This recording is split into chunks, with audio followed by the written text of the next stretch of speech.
Bonjour à tous et bienvenue sur Le Goûter, le podcast de ceux qui donnent vie à leurs idées. Cet épisode est un épisode bonus où je suis allé à la rencontre d'une personne travaillant avec des créatifs. J'ai nommé Alice Lagarde, la directrice artistique du journal Les Échos Week-end. Dans cet épisode, on va parler de son parcours, du métier de directeur artistique en général, puis de sa vision du métier, pour finir en carte blanche à discuter bijoux et un peu de digression, je dois l'avouer. Comme d'habitude, rendez-vous sur le site podcastlegouter.com pour obtenir ou offrir les illustrations réalisées par les artistes tous les mois. Miam miam miam miam miam miam. Miam miam miam miam. Donc du coup, bonjour Alice. Bonjour. Merci beaucoup d'être la première des épisodes bonus du Goûter. Ça me fait très plaisir. Donc là, je t'ai un petit peu présenté dans l'introduction, comme d'habitude. Et là, par contre, je vais te laisser... je vais t'écouter. D'accord. Alors moi, j'ai un parcours... Là, ça fait un peu entretien d'embauche, mais j'ai un parcours extrêmement classique. Pour le coup, j'ai toujours su que je voulais faire du graphisme. Donc, en fait, après mon bac général, j'ai fait une mise à niveau en art appliqué. Ça s'appelle toujours comme ça, je crois, parce que c'était en 2007. Ça commence un tout petit peu à dater, je sais que ça a changé. Et derrière, c'était à Olivier de Serres. Donc après une mise à niveau en art appliqué, je suis rentrée en BTS graphisme et édition, publicité, identité. Ça doit être quelque chose comme ça. À l'époque, on appelait ça tradi. Donc en 2008, opposé à la classe qui s'appelait multimédia. Ça me fait beaucoup rire quand j'y repense. Parce que moi, c'était donc que du print. On apprenait à faire de la maquette, des logos et de la pub. Et après, je suis rentrée en diplôme supérieur d'art appliqué, option créateur-concepteur en design. Donc pas du tout le truc professionnalisant. Et ça, c'était à Lyon. Ça s'appelle la Martinière d'Hydro. En fait, à l'époque, il n'y avait que 5 diplômes comme ça en France. Et Lyon était c'était réputé. Je connaissais pas la ville. Je suis partie de chez mes parents. C'était vraiment chouette. Tu dis l'époque, mais moi j'ai 2011 en date. Ouais, j'étais diplômée en 2011. C'est pas si vieux que ça va. Ça commence un peu, hein. Je dirais à l'époque oui, parce qu'en fait, j'ai l'impression que ça bouge vachement, les études d'art. Déjà, si tu pars du print, maintenant je suppose que tout est en... C'est ça. Aujourd'hui, là, quand j'ai... Bon, ça fait un moment que j'ai plus recruté de stagiaires, mais avant, là où je travaillais, je recrutais beaucoup de stagiaires, et ils me présentaient tous des applis, ils avaient tous fait des sites internet, moi, le truc que je n'ai jamais fait... J'ai l'impression que vraiment les cursus ont vraiment changé. Il y a des écoles aujourd'hui qui ont des cursus de direction artistique, ce qui n'existait pas du tout. Ça n'existait pas. On n'apprend pas... C'était pas un métier qui était appris, tu deviens par l'expérience. Oui, en fait, à la base... D'ailleurs, là, c'est tout un autre débat, mais tu apprends d'abord un métier, et après, tu deviens directeur artistique dans ce métier. Par exemple, Olivier Roustin, chez Balmain, il est directeur artistique. Donc à la base, moi je suis graphiste. Mon métier c'est graphiste. Mon poste c'est directeur artistique. Directrice en l'occurrence. Mais du coup c'est quand même une distinction qui est pas inintéressante. Moi j'ai une formation de graphiste et de graphiste print. Est-ce que tu as travaillé chez Paulette Magazine, ouais. Optimum, oui, alors, Milk oui. Et Les Échos maintenant, Week-end. Ouais, et d'ailleurs, effectivement, chez Paulette, je suis arrivée comme graphiste. Et en fait, j'avais énormément de choses, j'avais beaucoup de responsabilités puisque c'était une équipe super petite. Et vraiment, on faisait ça, je dis comme à la maison, mais c'est vrai que moi, je faisais ça chez mes parents, dans ma chambre où j'ai grandi, parce qu'on n'avait pas de bureau et moi, j'avais pas d'argent pour me payer un logement sur Paris. Et en fait, c'était un petit peu beaucoup pour quelqu'un qui venait juste d'être diplômé. Et là, j'en ai fait part... Ça, c'est pas du tout du off, c'est la vérité. J'en ai fait part à Irène, qui donc dirigeait le magazine en disant que c'était trop pour moi, que j'avais besoin de redémarrer plus en bas, en fait, avec moins de responsabilités. Et donc, j'ai postulé aux éditions Jaloux, au magazine de l'Optimum, et du coup, je cherchais un maquettiste, et je suis devenue juste maquettiste. Ça reste dans l'univers du graphisme ? Tout à fait. J'étais graphiste, mais si tu veux, maquettiste, quoi. En fait, graphiste, dans un magazine, ça n'existe pas. T'es maquettiste, t'es directeur artistique, t'es chef de studio. Mais j'allais dire, de toute façon, tu peux être premier maquettiste. Chaque magazine a sa cuisine au niveau de la hiérarchie. Ok. Voilà. Mais du coup, là, pour le coup, au-dessus de moi, j'avais une DA, une directrice artistique et un directeur de création. Donc déjà plus structuré. Voilà, beaucoup plus structuré, et puis des gens qui avaient beaucoup plus d'expérience, et une entreprise, tu vois, avec plusieurs magazines. Vraiment, là, moi, j'ai appris J'ai appris comment on faisait un magazine un peu mieux que chez Paulette, où bah, là, pour le coup, je faisais vraiment sur le tas, quoi. J'apprenais. Mais ça fait du bien, enfin, tu vois, d'être cadré, d'avoir un bureau quand t'as 22 ans. C'est vrai que moi, j'arrivais pas à travailler chez moi, c'était vraiment très dur. Mais ça, j'ai pas de problème à le dire parce que c'est. Voilà, moi, je sais que je suis pas faite pour être freelance. Enfin, ça, c'est vraiment un composant de ma personnalité. Il faut que tu partes de chez toi pour travailler.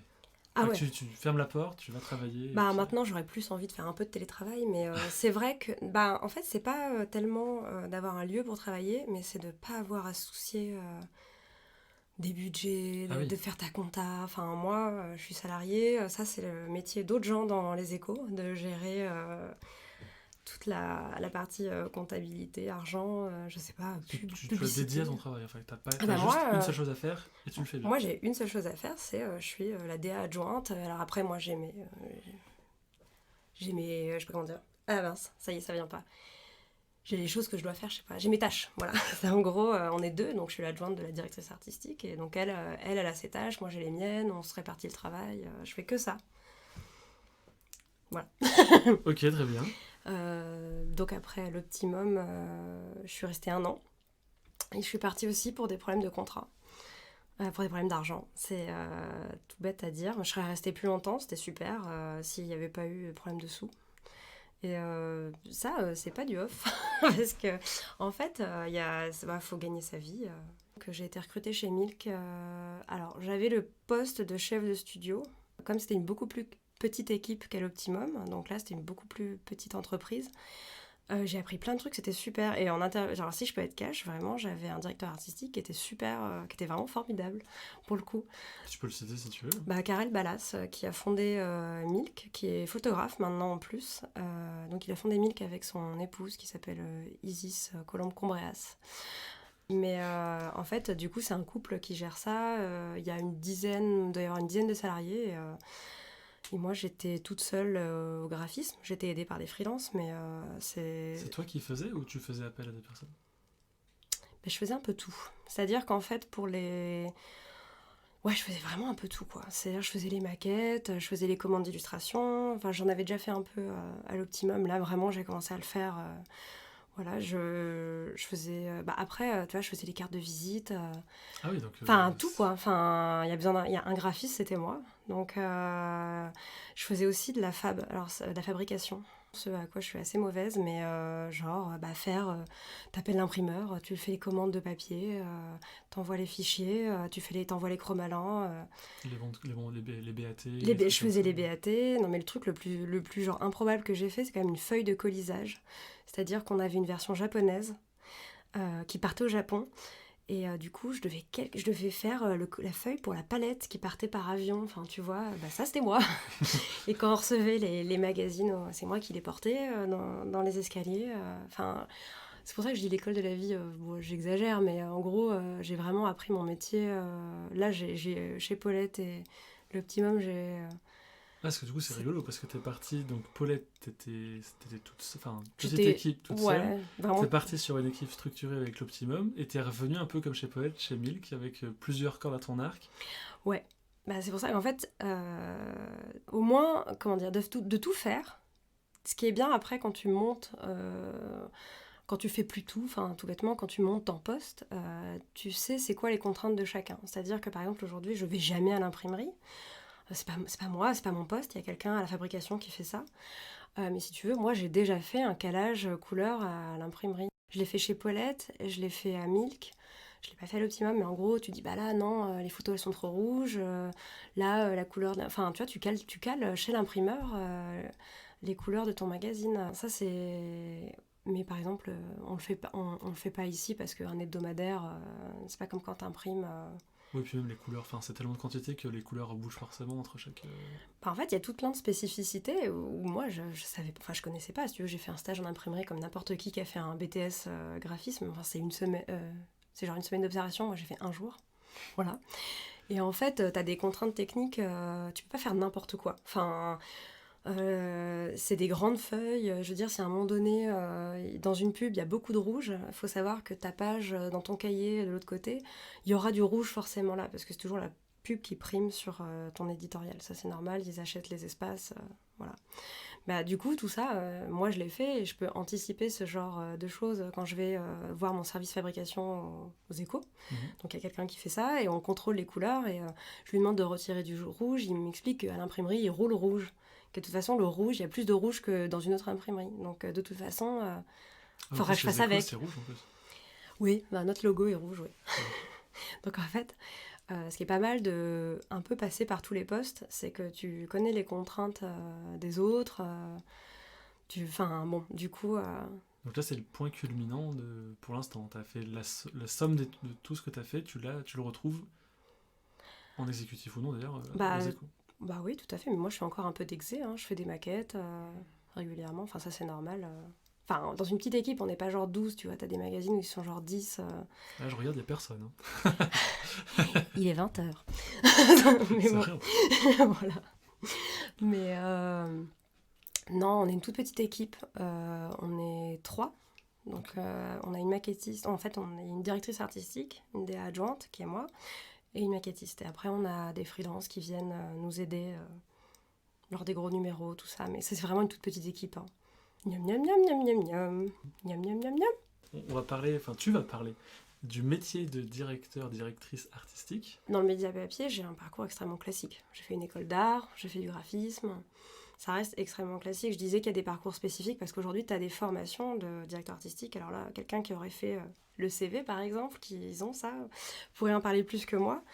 Parce que je crois qu'ils font aussi de la photo, tout ça. Moi, j'ai eu quelques cours, mais c'était pas spécifiquement de la photo ou d'illustration.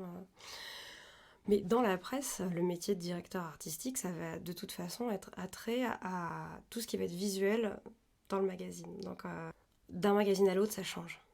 Tu vois, d'un magazine de mode, c'est pas la même chose qu'un magazine comme le nôtre, généraliste. En fait, c'est pour ça que je peux pas faire vraiment beaucoup de généralité. Okay. Moi, spécifiquement, je vais plutôt parler pour moi, ce que je fais, parce que c'est difficile de dire pour les autres. Mais nous, on s'occupe de tout ce qui va être visuel dans le magazine. Donc, ce qui va être la maquette, tout bêtement.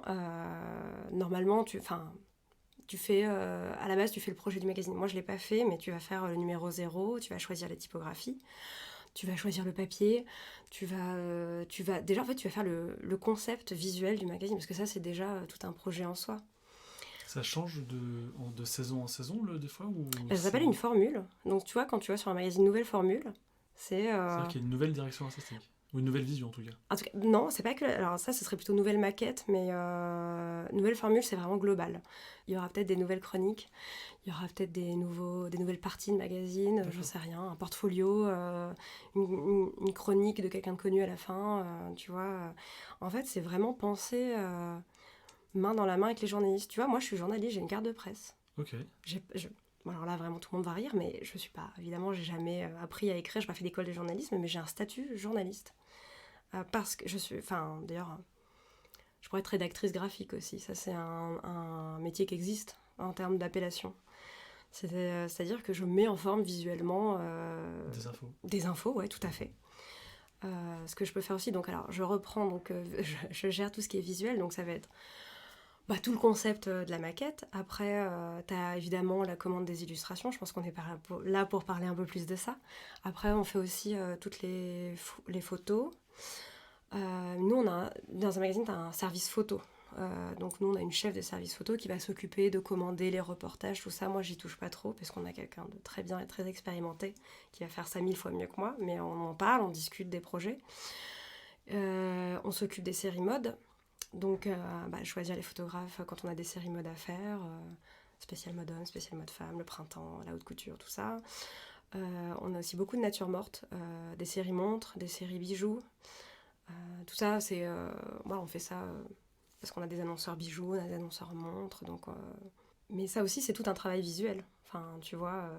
C'est la gestion de projet, en fait. Oui, on essaie vraiment de développer une identité dans le magazine. Voilà, c'est peut-être ça ce que j'essaie de dire un peu difficilement. Mais on prend pas n'importe quel photographe, on prend pas n'importe quel illustrateur. Ça veut dire qu'un ou une illustratrice Illustratrice qui sera prise aux Échos le style ne correspondra peut-être pas au Monde, au Figaro, Mais des tout choses à comme ça. fait. J'allais dire, par exemple, j'ai encore dit cette phrase aujourd'hui, j'ai dit, tu vois, cet illustrateur, c'est plutôt Télérama. D'accord. Alors après, évidemment, il y a des gens qui font dans Télérama, dans Les Échos, Week-end, en l'occurrence, dans Aime le Monde. Je dis pas du tout que si un jour vous avez fait quelque chose dans Télérama, vous le ferez jamais ailleurs.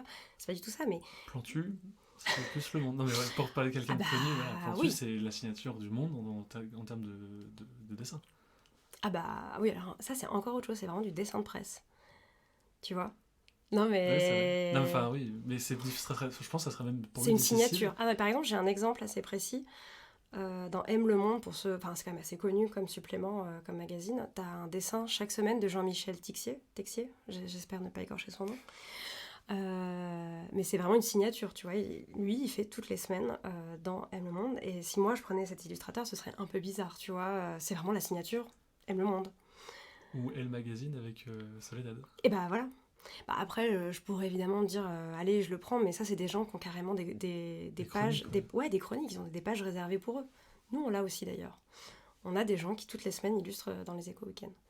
Ça c'est cool. Ouais. Non, bah, c'est sûr que les gens, c'est dans les deux sens. Hein. Ils nous font confiance depuis plusieurs années, et inversement, c'est quand même Et important. alors du coup, j'allais te poser la question en fait des qualités d'un ou d'une directrice artistique.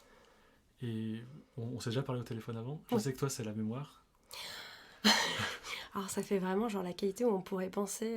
Non mais enfin, Je quand dirais j'étais au d'abord un téléphone, œil. quand j'étais au téléphone, Oui. c'était vraiment ah oui, c'est un tel. Tu me Ah disais bah, que tu écoutais les podcasts, tu t'étais ah oui, ça je sais qui c'est, ça je sais qui c'est, je vois bah, ce qu'il fait. bah, en fait, j'ai vraiment. Bah, là, on va parler vraiment d'illustration précisément. Parce qu'il n'y a pas que ça, évidemment. Moi, je pourrais t'en donner 1000. Hein. Il faut être Ah non, justement là peut-être astucieux. une Tu veux qu'on qualité resserre? ouais, là toujours on est toujours dans la Ah, partie on est toujours dans la partie très générale. générale. Bah, je dirais, en fait, dans la presse. Alors là, j'ai pas réfléchi, j'ai pas écrit de thèse dessus. Faut savoir être réactif. Enfin, je pense, faut avoir des idées tout de suite. En fait, là, en hebdo, en tout cas, je veux dire, moi, j'ai pas 3 heures pour trouver une idée. Ça, voilà. C'est clairement, il faut que je rebondisse très vite pour proposer quelque chose en réunion. Bah, on pourrait faire ça, on pourrait faire une carte. Bon, laisse-moi un petit peu de temps pour y réfléchir, mais on pourrait faire des datas. On pourrait rajouter un encadré où on a les chiffres, j'en sais rien, les chiffres de cette ville. Parce que là, enfin, tu rebondis par rapport à une idée de journaliste. Voilà, c'est Ok. ça. C'est-à-dire qu'en fait, dans le process, un journaliste va me dire, voilà, je fais, alors je dis n'importe quoi, parce que j'ai eu aujourd'hui. On fait un numéro spécial Ville de Londres, donc il sera sorti, je pense, d'ici là. Il sort le 8 octobre. Non, il sera pas sorti. Bon, bah, achetez le spécial, le spécial Londres. On a un numéro spécial Londres à faire. Et on voudrait faire une page, donc le rédacteur en chef, qu'on a rencontré tout à l'heure, il veut faire une page de data, voilà, celui qui est à côté dans le bureau. Et donc, lui, donc il veut faire ça, il va me dire, voilà, j'ai tous ces chiffres, moi, je vais parler des banques, je vais parler des universités, des aéroports, tout ça.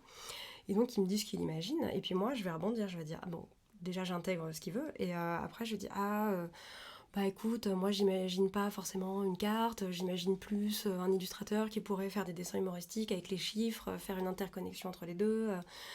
Enfin, tu vois, je réfléchis aussi à combien il y aura de texte, donc je lui dis, plus tu mets de texte, moins j'ai de place pour l'illustration. Donc en fait, tu vois, moi je dois vraiment donner factuellement ce que va donner le... Enfin, Ouais. je dois transposer son idée visuellement. Mais ça, c'est vraiment le travail d'un graphiste, hein. C'est pas directeur artistique d'ailleurs. Hein. Une question un peu bâtarde. C'était. Comme toutes ces questions, j'ai l'impression. Allez, on est là pour la vérité. Hein. Comment Bah. reconnaît-on un bon directeur artistique ou directrice artistique? Et je t'avais demandé, est-ce que c'est justement le niveau des illustrations des personnes qui font leur illustration ou justement le talent du DA de trouver les bons illustrateurs pour les bons sujets? Peut-être un peu des deux aussi. Hein. Alors, attends, répète le premier, excuse-moi. Est-ce C'est que- le talent des illustrateurs Comment ou... on juge que le travail d'un DA est bien fait? Est-ce Ouais. que c'est le talent d'illustration Ouais, de l'illustrateur donc? bah c'est des deux, hein. Si t'as un mauvais illustrateur, genre tu trouves que c'est genre l'idée est pas bonne, et que la réalisation est nulle, bah, tu peux te dire c'est bizarre qui s'est pris ces gens-là. Après c'est une question de goût. Hein. Moi des fois je suis là genre... Mais genre c'est parce que moi c'est pas mon goût. Mais je vais te dire qu'en fait la deuxième, en fait c'est plus... toi, là où moi j'estime qu'on doit intervenir, c'est sur la cohérence La fameuse ligne éditoriale. Bah ouais, la fameuse cohérence, parce que j'allais te dire, ouais, mon travail, c'est quand j'ai un sujet, c'est vraiment de trouver effectivement la bonne personne pour illustrer le sujet. Mais c'est moi qui ai déterminé qui est la bonne personne. Parce qu'en fait, tu peux envisager un article de plein de façons différentes. C'est-à-dire que, bon, évidemment, par exemple, quand j'ai un sujet super abstrait, c'est-à-dire que je peux pas, je vais pas faire une scène figurative, j'en sais rien aujourd'hui, voilà. Bah, prenons ce qu'on a fait aujourd'hui, ce sera plus simple. Beaucoup de spoil aujourd'hui. Ouais, bah, on a un sujet sur comment devient-on heureux, la fabrique du bonheur, il y a un cours à Yale là-dessus. Okay. Bon voilà, j'ai oublié la moitié de ce que m'a dit mon adjointe aujourd'hui, donc voilà. Mais elle va rigoler en écoutant ça. Bon, en gros, on sait qu'on doit trouver quelqu'un qui doit faire de l'illustration concept. Parce qu'après, évidemment, on peut se dire, bon, bah, on va faire quelqu'un qui court dans les prés avec un sourire jusqu'aux oreilles. Enfin, tu vois, on va essayer d'aller un peu plus loin que ça. Okay. Le bonheur. Bon, quoique tu peux t'arrêter là aussi, hein, pourquoi pas. Mais du coup, tu dis, bon, il nous faut quelqu'un qui est bon en concept. Donc, de là, tu sais qu'il y a plein de gens, à part de ton expérience de DA, entre guillemets, tu sais qui va arriver à avoir des idées. Qui va retourner le sujet. Ou à l'emmener sur son terrain. Non mais ça c'est super important. Qui s'approprie le truc et c'est on ça. sait que c'est ça. C'est-à-dire que moi j'ai une intuition, ou alors des fois j'ai des idées très précises, mais en l'occurrence des fois j'ai des intuitions. Je voudrais un truc conceptuel, je voudrais pas quelque chose de plat, enfin tu vois, une image figurative, je veux une image conceptuelle, moi, je sais pas comment le dire autrement, je me répète. Non, mais du coup, tu t'es posé cette contrainte. Mais c'est toi qui l'as choisi, en fait. Tu peux faire très bien un type qui court dans les prés, super content de lui, genre c'est le bonheur. Mais moi, j'estime que... Plus loin. Bah, c'est moi qui choisis ça. Donc du coup, dans ce cas-là, je vais essayer de trouver quelqu'un qui va avoir une super idée. Et donc, c'est peut-être là où moi, de mon expérience, de tous les gens avec qui j'ai travaillé, je sais avec qui je galère, et je sais avec qui je galère pas, tu vois. Okay. Non, mais... Je vais tout de suite donner des noms. Alors, du coup, on va faire une transition du coup sur ton approche du métier. Mais juste avant, j'ai posé la question fatidique de transition. Est-ce que tu t'éclates dans ton travail? Et tu vas donc répondre dans la troisième partie. Miam, miam, miam, miam, miam, miam. Miam, miam, miam, miam. Est-ce que je m'éclate dans mon travail? Est-ce que tu kiffes ton travail? Et du coup, si tu vas pouvoir te livrer, mettre le cœur sur la table. Je dois dire... Alors c'est comme je suis un peu en remise en question en ce moment, c'est un peu compliqué, mais non, vraiment cette partie-là, la partie vraiment vraiment le cœur de mon travail, c'est-à-dire trouver des idées, avoir des super idées, que ce soit de l'infographie ou quand je fais des super maquettes, c'est qu'on a des super projets et trouver des illustrateurs et travailler avec des gens super. Non mais ça c'est... Enfin, j'ai trop de la chance. Enfin, en vérité, moi je dis souvent, on me demande souvent pourquoi est-ce que je suis pas frustrée de pas faire d'illustration. Bon, ça c'est toute une autre question, mais moi je dis j'ai quand même la chance de pouvoir me dire pour ce sujet, je sais pas, sur les fleurs au printemps, je prends n'importe quoi, je peux trouver la personne qui fait les plus belles fleurs du monde, celles que moi j'estimerais être les plus belles, et lui demander de me faire l'illustration, et après moi je poste ça sur Instagram en disant regardez ce qu'on a fait avec ce type, c'est merveilleux. Et là tout le monde dit c'est génial. Et c'est vraiment beau ce que vous faites dans le magazine. Non, mais je peux imaginer tout ce que je veux dans le style que je veux et je trouve la personne qui fera ça au mieux en France. Je préfère en France, mais dans le monde sinon. Ouais. Je sais pas. Je me dis, on a quand même une chance incroyable. Après, bon, on a des limites de budget, mais on peut pas prendre n'importe qui. Mais c'est vrai que là-dessus, sincèrement, c'est chouette. Les gens sont sympas. Et justement, est-ce que tu peux nous expliquer de A à Z, ton rôle justement ton rôle de directrice artistique de A à Z, genre de la prise de brief toi par un... Alors, je sais pas si c'est pour une commande d'illustration. Ouais, pour ton magazine. Parce que ça, encore une fois, c'est genre, la commande d'illustration, c'est peut-être 20% de mon travail. Hein. Bah justement, vas-y, explique-moi de A à Z, qu'est-ce que tu fais? Alors en général. Ouais. Non, mais moi, donc, je suis dans la production du magazine. Moi, mon travail, c'est de mettre visuellement en page tout le magazine. C'est-à-dire que je vais recevoir tous les textes, je dois monter toutes les pages. Donc, on doit rassembler... En fait, nous, on rassemble tout. On rassemble les textes des journalistes, on rassemble les photos du service photo qui ont été produites, on rassemble les illustrations qui ont été produites. Donc ça, on va en parler dans 2 minutes. Et après, donc le texte, je dois faire la relation texte-image. Mais ça, c'est vraiment le B à bas. Enfin, le rapport texte-image dans un magazine, c'est le B à bas. Et d'ailleurs, c'est vraiment souvent ce qui va dans un magazine. Hein, c'est vraiment ce qui va d'ailleurs donner l'identité du magazine. Tu vois, par exemple, bon, c'est pas un magazine, là, c'est un journal, mais Libération ne ressemble pas aux Échos. Paris Match ne ressemble pas à Télérama. Enfin, c'est vraiment... Tu vois, Paris Match, je pense, parce que le choc des photos, le poids des mots, ou Libération, qui laisse une énorme place à la photo et qui a des maquettes très fortes, va pas du tout ressembler aux Échos, où aux Échos, ce qui est important, ça va être beaucoup plus le fond, d'avoir des informations très précises, très fournies. Et donc, en fait, il y a moins de place pour les images parce que c'est pas ça qui prime. C'est-à-dire que nous, on est orienté business et on a, par exemple, en termes de maquette, on a une maquette très blanche, avec beaucoup d'espace. Ça a été quelque chose qui a été pensé dès le début par le directeur de création, qui est donc mon chef. On a beaucoup d'illustrations, ça c'est aussi une identité du magazine. Donc moi, mon rôle, ça va vraiment être de respecter l'identité du magazine visuel. Donc, on laisse beaucoup de blanc, donc on aimerait qu'il y ait un peu moins de texte, par exemple. Tu vois, je peux pas mettre autant de texte où j'ai besoin d'une page en plus.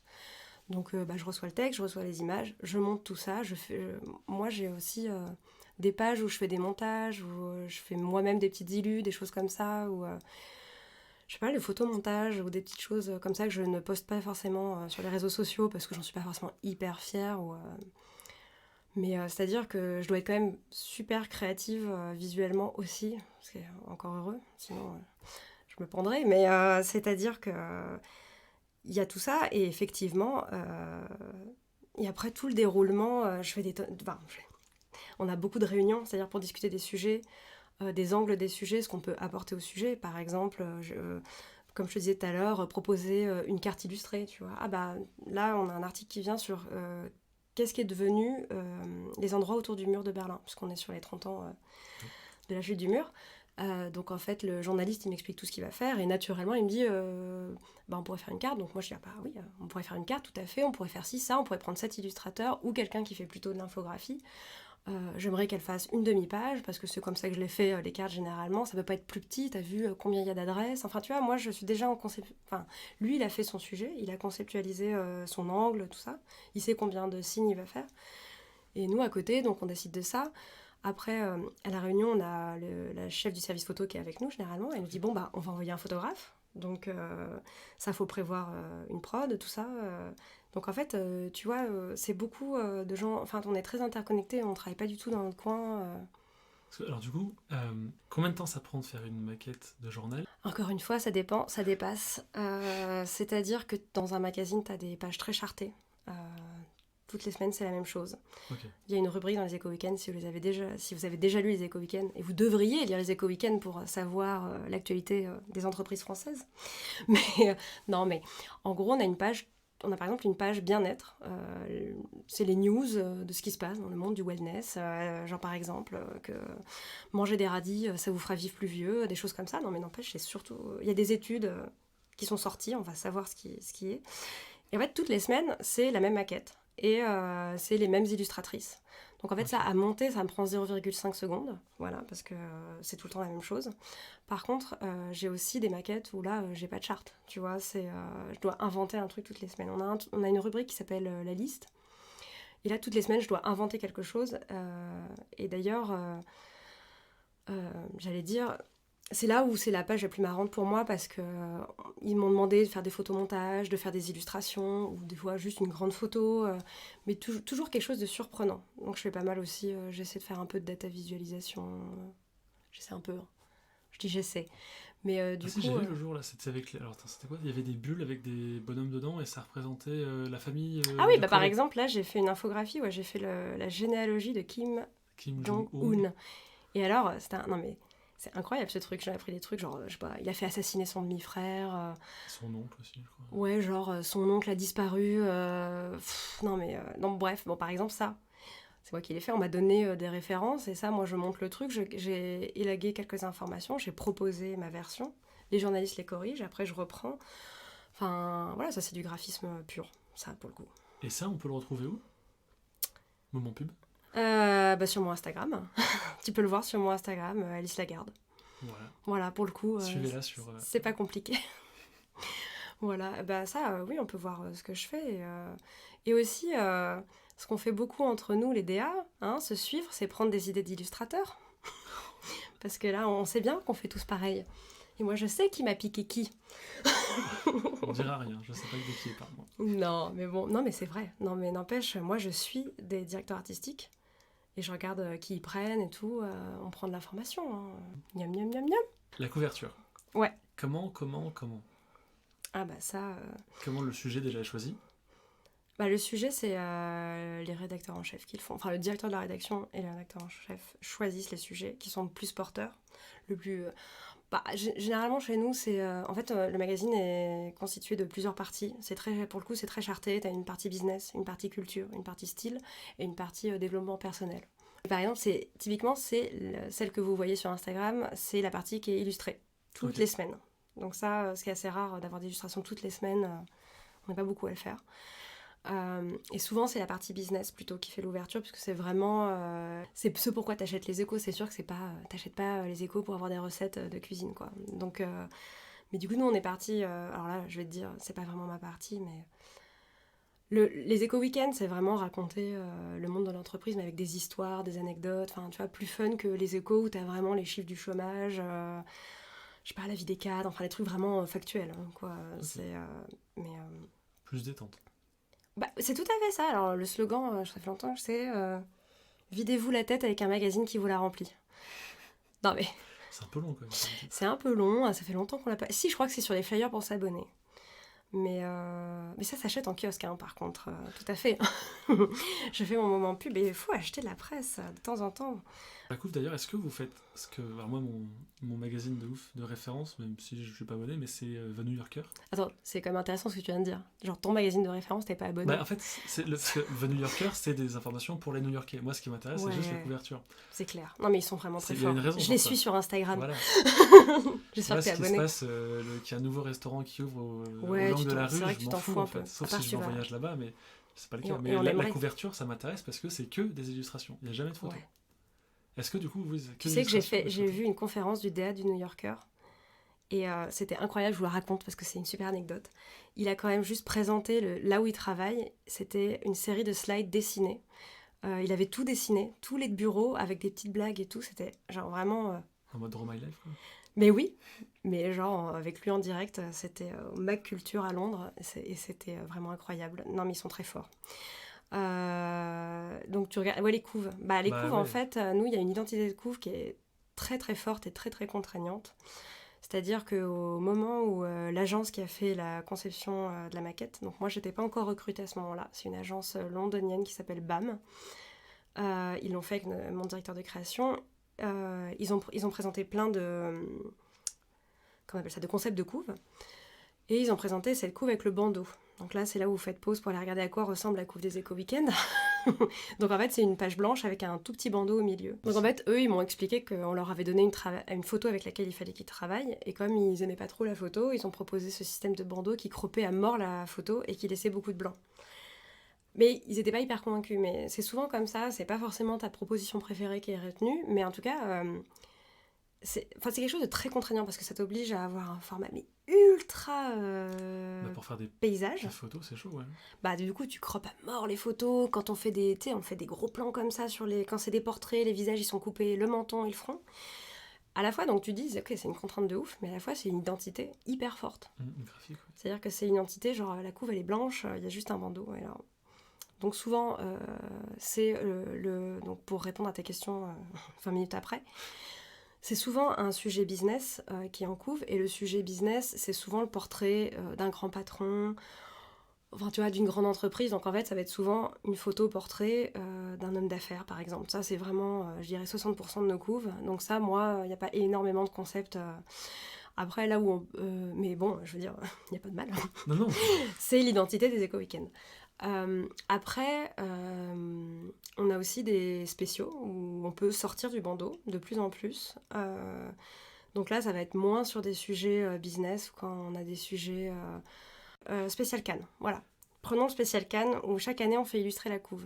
Okay. Donc là, par exemple, je prends toute la couve, je fais une illustration sur toute la couve. Mais comme en fait, je veux respecter l'identité visuelle des éco-weekends qui est le blanc, je demande aux illustrateurs de partir au blanc. C'est-à-dire que je veux pas de fond. Je veux pas ressembler à Zadig, tu vois. Ou même mettre un cadre blanc qui ressemblerait à America. Enfin, je sais plus s'il y a un cadre blanc America, mais tu vois l'idée. Pour le spécial été, j'ai juste fait un dessin. On a fait un dessin à une illustratrice et on a juste fait un cocktail, tu vois, sur fond blanc. Mais du coup, là, j'ai plus le bandeau. Après, on a fait aussi des photomontages où c'est juste un petit truc au milieu, mais c'est souvent l'identité du blanc revient. C'est-à-dire que notre couve, elle est blanche. C'est rare qu'elle soit vraiment. De toute façon, il faut, c'est comme, je pense, là, je sais pas pourquoi, à National Geographic, c'est Oui, le contour jaune. Le cadre jaune, voilà. Voilà, bah vous, c'est blanc. Mais c'est souvent, en fait, quand tu fais tout à fait. On faisait des essais pour notre spécial Cannes, par exemple, on faisait des essais d'illustration qui partent en débord. Et là, moi, je dis, mais c'est pas les éco-weekends. Moi, j'ai l'impression de voir Zadig, de voir autre chose. J'ai pas l'impression de voir les éco-weekends. Miam, miam, miam, miam. Alors, du coup, j'ai des questions sur mon petit post-it rose, là, dans ton approche du métier, qui concerneront, je pense, qui intéresseront les illustrateurs-trices. Comment est-ce que tu te crées un crew d'artistes, tes Avengers de l'illustration? Non, mais ça, c'est une vraie question intéressante parce que quand j'ai commencé à commander des illustrations. Non, mais. C'est-à-dire qu'en fait, je pense qu'un bon directeur artistique, après, je parle que pour moi, mais c'est d'avoir des gens sur qui compter. Et d'avoir, tu vois, ta liste. Là, je cite l'ancien DA du Bloomberg Business Week, qui est ma référence. Ah, je crois que je l'ai, c'est Robert Vargas. C'est peut-être lui ou peut-être quelqu'un d'autre, je ne sais plus, parce que, en fait, j'avais vraiment noté. Pour faire partie de la go-to list d'un directeur artistique, comment faire pour un illustrateur, tu vois. Alors d'abord, pour constituer des gens, moi je dirais, au tout début, quand j'ai commencé à commander des illustrations, je les ai commandées à des gens que je connaissais. Non mais... C'est normal. Bah ouais, en fait. Parce que tu connais leur travail et... C'est surtout ta confiance en eux, quoi. Tu te dis... puis tu sais, quand... Moi, au début, j'avais pas de budget pour faire appel à des agences. Et donc, moi, j'ai fait appel quand j'avais des tout petits budgets dans des plus petits magazines, dont vous avez entendu les noms au début de l'interview. J'avais des beaucoup plus petits budgets, donc forcément, j'ai fait appel à des gens que je connaissais et qui débutaient comme moi, parce qu'en fait, à l'époque, j'avais 22-23 ans, donc mes amis, ils avaient 22-23 ans pareil, et donc ça les intéressait d'être publiés tout bêtement. Donc tu commences par là, puis après, tu commences à chercher les amis d'amis, tout ça. Donc en fait... Moi aussi, je tâtonne, mais tu vois tout de suite qui est pro, qui est moins pro, qui arrive à trouver des solutions super bonnes tout de suite. En fait, c'est ça. Et assez rapidement, t'as ta liste, t'as ta go-to list. Genre, moi, là, vraiment, ce que je pourrais dire, c'est qu'en tête, tu me dis, je sais pas, j'ai besoin de faire des situations. Tu vois, genre, j'ai un sujet où j'ai besoin de faire de la situation. Par exemple, typiquement, je pense à un sujet, là, j'ai tout quitté pour être prof. On l'a fait récemment. Ah, j'ai vu celle-là. Ouais, avec Tommy Parker. Et là, c'est de la situation, tu vois. Et par exemple, Tommy Parker, c'est le premier auquel je pense, moi. Okay. Après, j'ai d'autres gens, comme Rami Niemi, dont on parlait. Dans ma tête, j'ai 3-4 personnes qui font ça super, nickel. Je sais qu'avec eux, ce sera top. Et pareil pour... j'ai besoin de quelqu'un qui fait du concept simple, genre quelque chose de super simple. J'ai en tête quelque chose de super simple, boum, Giacomo Bagnara. Genre, c'est vraiment un de mes préférés. C'est un Italien. Voilà. Et après, j'ai d'autres gens dans ma tête, mais pareil, il faut que je fasse des fleurs, boum, j'ai quelqu'un en tête. Et ça, c'est vraiment... Tu étoffes ton truc, ton book à fur et à mesure. Ah ouais, moi ça, là, j'ai pas 15 ans d'expérience encore, mais clairement, au bout de 8 ans d'expérience de ce que je fais ça, au fur et à mesure du temps, t'as des gens... tu sais que tu peux leur faire confiance, tu sais qu'ils sont pas trop... Enfin, comment dire, ils ont des disponibilités de planning, parce qu'il y a des gens qui sont super mais qui peuvent jamais, en fait, et ils ont trop de boulot, et ça, c'est un fléau pour moi, les gens qui ont trop de boulot, et il y en a beaucoup plus qu'on ne le croit, les gens qui sont trop demandés et qui du coup ont des meilleurs budgets que les miens. Et donc il y a des gens sympas qui se disent je le fais quand même parce que je veux pas vous perdre, même si j'ai des meilleurs budgets que toi, enfin tu vois, que vous. Enfin du coup tu vois, c'est vraiment, je dirais un peu con, mais c'est de l'expérience. Pas si long que ça, mais de l'expérience quand même. Puis une relation aussi, enfin, à force de travailler avec les gens, tu sais que, voilà, Ah ouais, mais tu sais, les gens avec qui ça se passe bien, et c'est là où je donnerai pas de nom, et les gens avec qui ça se passe moins bien, moi clairement j'ai des expériences, je les reproduiserai pas. Et c'est pas du tout parce que les dessins sont pas bien, et généralement les dessins sont super, mais c'est parce que la relation se passe pas bien. Enfin, et encore, moi je demande pas grand chose, c'est-à-dire que je travaille énormément par mail, parce que souvent je travaille avec des gens à l'étranger, donc moi je parle anglais, mais au téléphone, vas-y. Au moins par écrit, c'est sûr. Par écrit, au moins tout est bien listé, je travaille énormément par mail, donc en fait, tu vois, les gens qui sont pas réactifs, les gens qui te tiennent pas au courant, les gens qui répondent pas aux mails, là j'ai quelqu'un en tête. il se reconnaîtra si tu écoutes ce podcast. Quelqu'un qui répond jamais, il faut que tu le relances 3 fois, ça c'est un cauchemar.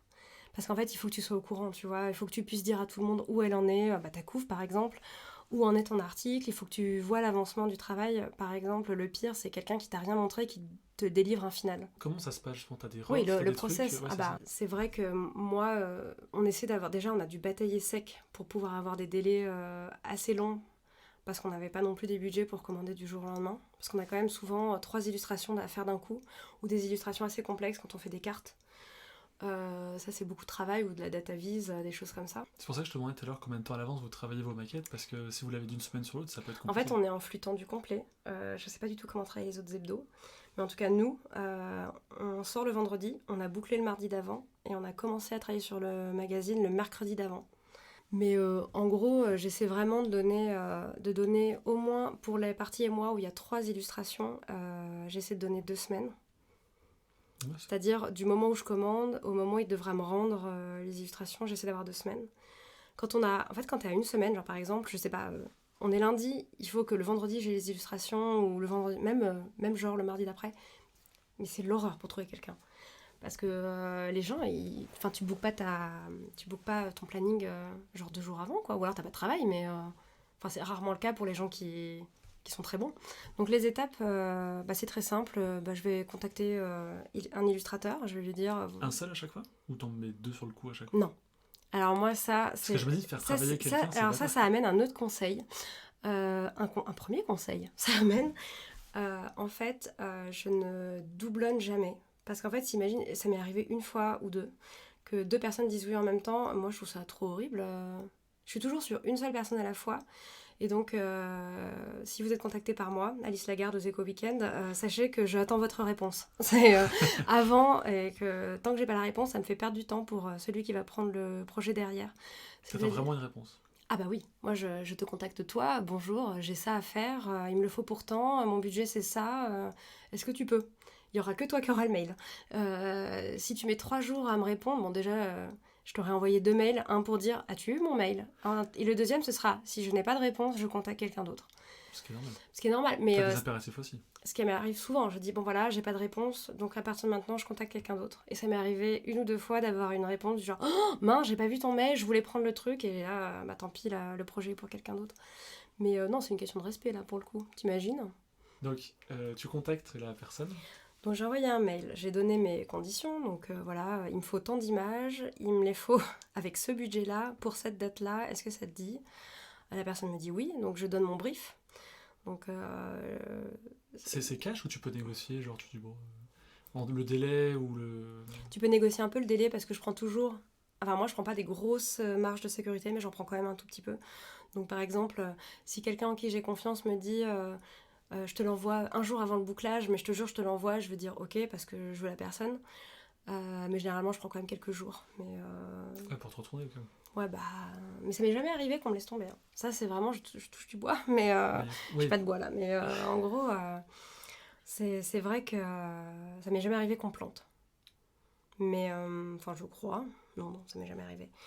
Mais du coup, négocier le temps, oui. L'argent, vraiment, les marges de manœuvre sont tellement faibles. C'est-à-dire que quand quelqu'un va rajouter 30 ou 40%, genre à dire je le fais, mais avec 30% d'argent de plus, moi, c'est sûr, je dis non, c'est pas possible. En fait, je donne mes vrais tarifs tout de suite.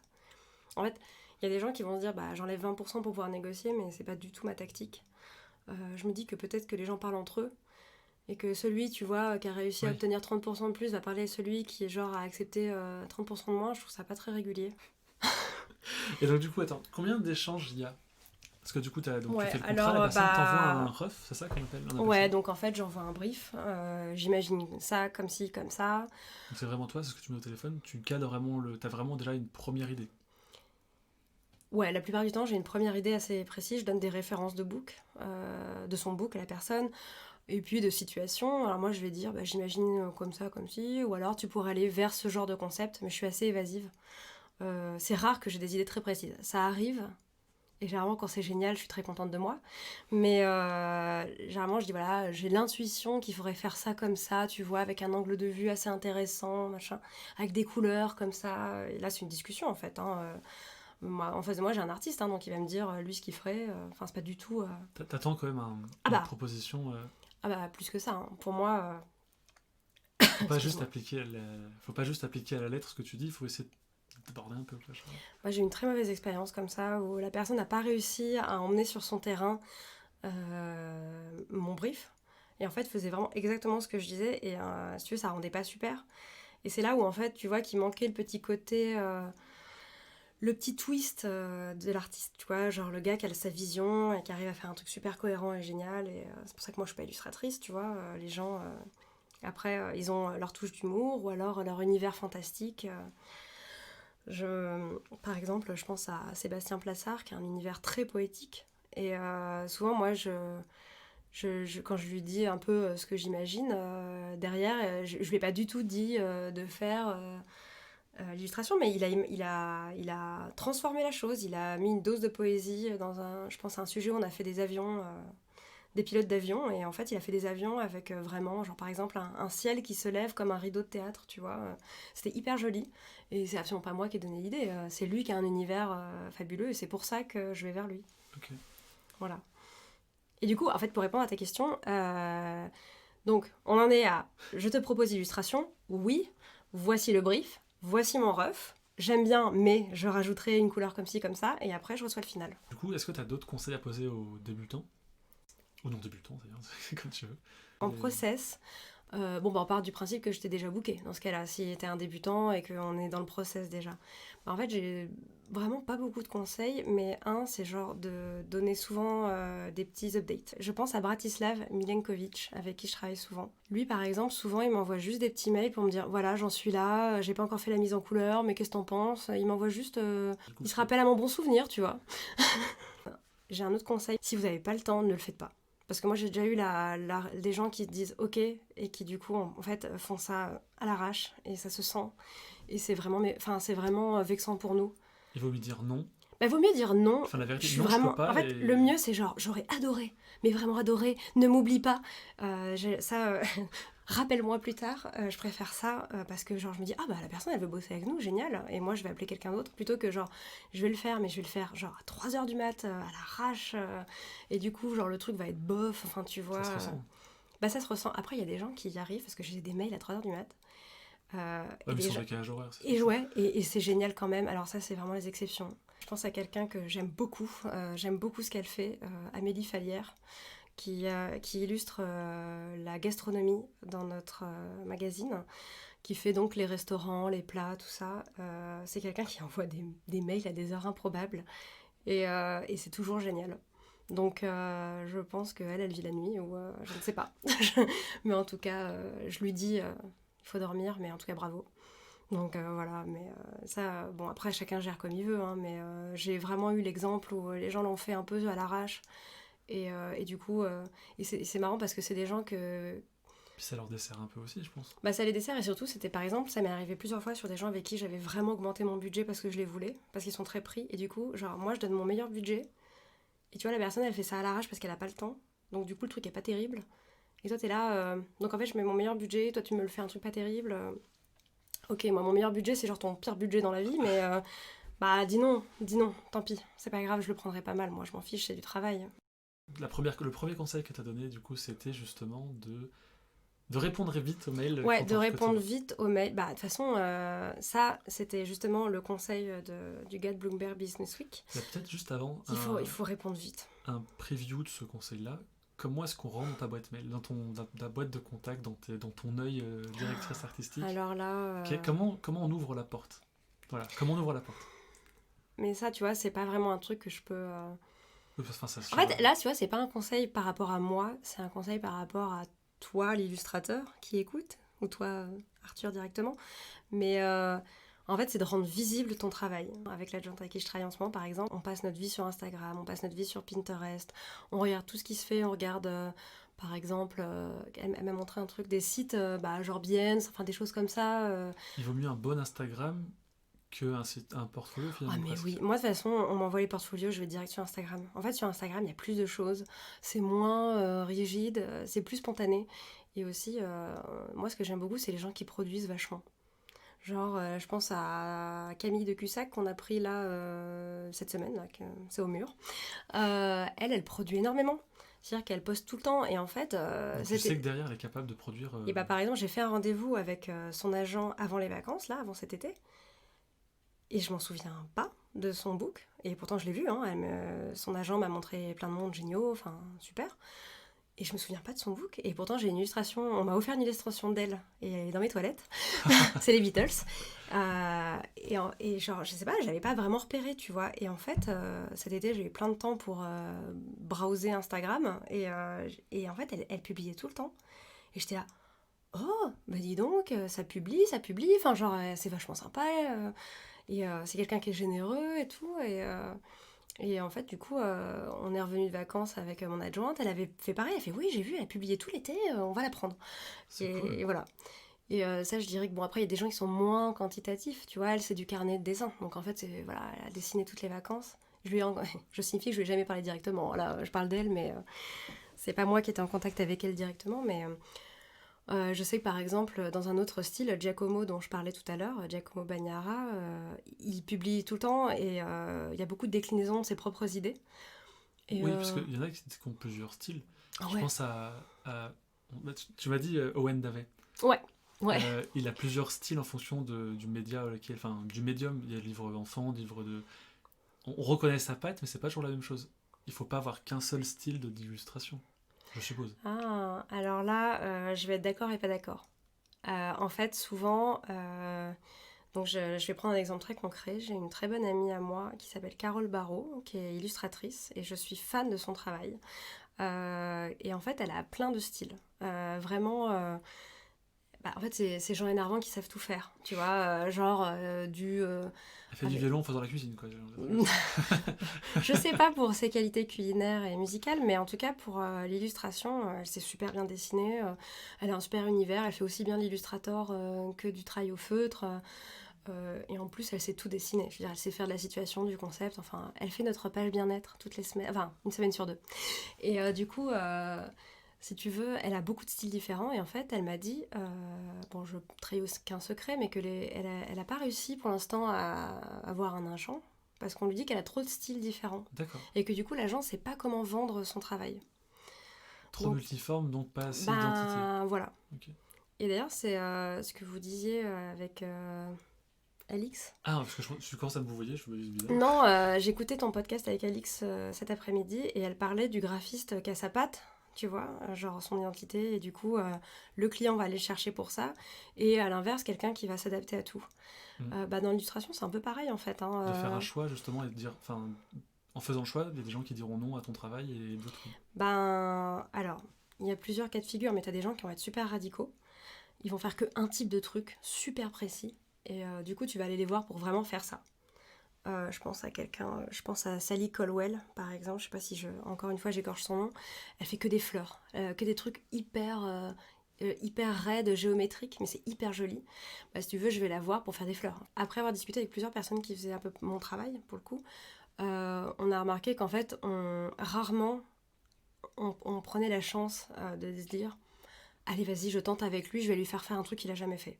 Je l'ai fait quand, par exemple, moi je dirais pas forcément qui, mais quand tu vois, t'as eu plusieurs refus, des gens qui faisaient ça extrêmement bien, derrière, tu dis bon, quelqu'un que j'aime bien, qui sait tout faire, je vais lui proposer de faire ça, il l'a jamais fait.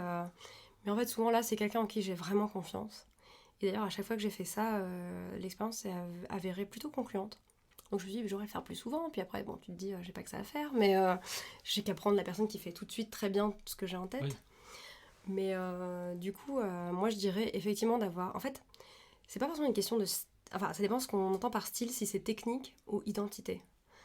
Tu vois, parce que je dirais d'avoir une identité très forte. Ça, c'est le plus important. Après, si par exemple, à un moment donné, tu utilises un peu d'aquarelle, à un moment donné, c'est Illustrator. Ça, je te dirais que oui. Enfin, là, il faut avoir une palette de choses différentes. Enfin, une palette de techniques. Ça, plusieurs personnes en tête, tu vois, qui font des choses différentes. Et bon, pas 14 non plus, mais tu vois, qui ont des niveaux, genre, il faut un peu de feutre, il faut un peu de digital. Et là, je peux choisir là-dedans. Mais je sais ce que je vais chercher chez eux. Ils ont une identité super forte. Alors du coup, est-ce que tu peux me donner 2-3 illustrations dont tu es le plus fier et qui matchent bien avec... que tout était aligné? Une où j'étais vraiment très contente, c'est quelque chose que j'ai fait il y a quelques années avec un artiste japonais que j'aime beaucoup qui s'appelle Hisashi Okawa. Et en fait, c'était un spécial Cannes et on avait fait parler des personnalités médiatiques ou connues, des films qu'ils préféraient. Et donc, il fallait que je l'illustre. Et si tu veux, ça t'illustre ça comment? Il fait des dessins. En fait, je sais pas comment dire. Il reproduit la réalité, mais comme par des dessins. Mais vraiment avec une patte hyper jolie au feutre. Et donc, je lui ai fait faire des affiches de cinéma. Ok. Et c'était hyper cool. Enfin, vraiment, du coup, des affiches de cinéma emblématiques, type Pulp Fiction, Apocalypse Now, des choses comme ça. Et il a fait avec sa patte et il a illustré chaque personne qui donnait son... Enfin, du coup, il a fait des portraits des gens. Pareil avec son style. Deux fois, par exemple, ses visages, ils sont vides. Il y a juste 2 petits points pour les yeux. Et je trouvais que le tout était hyper cohérent et super enthousiasmant parce que les affiches de films, tu les reconnais, avec un style au feu. Enfin, pour le coup, moi, ça, c'est le genre de choses que... Et l'idée, c'est ce que je te disais tout à l'heure, l'idée, j'avais une idée très précise de ce que je voulais, et c'est ressorti super bien. Donc, tu vois, quand ça se passe comme ça... Alors, en plus, lui, c'est hyper compliqué, parce qu'il habite au Japon. Donc, en fait, quand je réponds, il me répond... En fait, tu vois, tu perds un temps fou, parce qu'avec le décalage horaire, en fait, il te répond la nuit, tu lui réponds le lendemain, il te répond le surlendemain. Enfin, c'était horrible. Et je pensais à l'illustratrice, et j'espère que j'écorche pas son nom encore une fois, Federica Del Proposto ou Federica Del Proposto. C'est un peu compliqué, mais elle parle parfaitement français, donc voilà. Mais elle est italienne, et on a fait plusieurs fois des dessins ensemble. Et c'est vrai qu'elle nous a fait une couve spéciale Cannes qui était vraiment super. C'était pas la première fois qu'on travaillait ensemble, mais je lui avais demandé de faire une vue de la croisette avec le Carlton. Tu vois, le truc vraiment, encore une fois, emblématique. Et ça, c'est une couve dont on nous a beaucoup parlé, qui était hyper jolie, super simple. Tu vois, par exemple. Qui était bien. Ouais, et après, c'est là... si je voudrais quand même... on a fait un sujet avec Naomi Elliott sur des lieux, les lieux à Los Angeles, dans les romans de Connelly. Et donc, je lui ai fait illustrer tous les lieux. Et comme, je sais pas, elle a commencé à faire de l'architecture pour elle, par exemple, sur son Instagram. Et je l'avais jamais fait travailler là-dessus. Et sur son Instagram, je vois qu'elle fait des bâtiments. Et du coup, je me dis, j'ai qu'à lui faire des bâtiments. Enfin, c'est super. Bah, tu vois, quand je dis d'enrichir son Instagram pour faire des trucs pour soi, moi, ça me donne des idées. Et c'était un sujet... du coup, pas du tout dans la veine des éco-weekends, on avait fait un truc juste pour ce sujet-là, pour les romans de Connelly, ces lieux donc, qui reviennent dans tous ses romans. Et du coup, ça donnait une double super. Enfin, et en fait, c'est souvent, je te dirais, les sujets d'ailleurs où on essaie d'imaginer des choses nouvelles.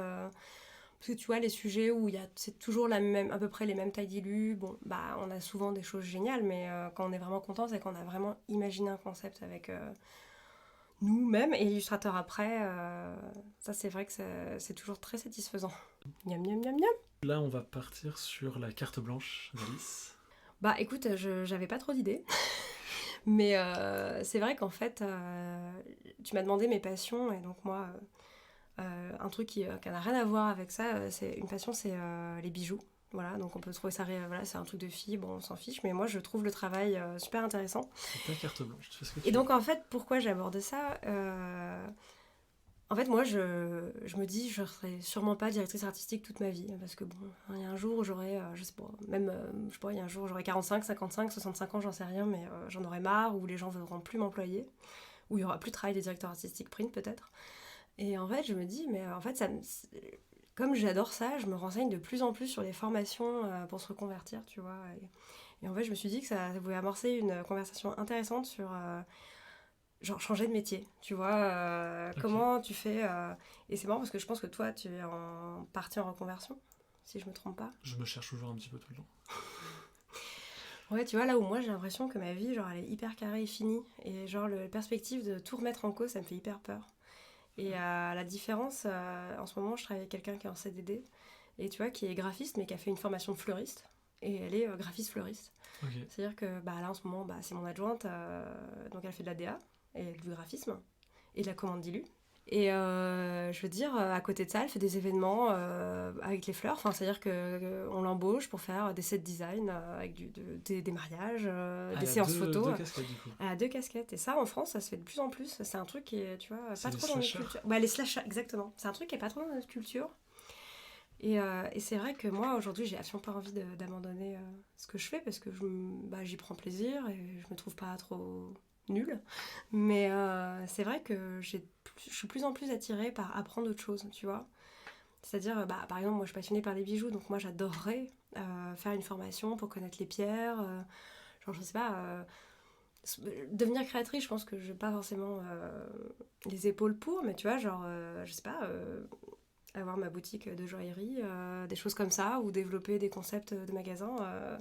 Enfin, c'est-à-dire que moi, je peux vraiment passer dans une boutique 3 heures à parler avec la vendeuse, des créateurs, que je les connais tous par cœur, comme les illustrateurs, et que je collectionne les bijoux, et que c'est mon truc, tu vois, et qu'un jour, je me dis, il faut vraiment que je fasse de cette passion quelque chose. Alors quoi, je sais pas.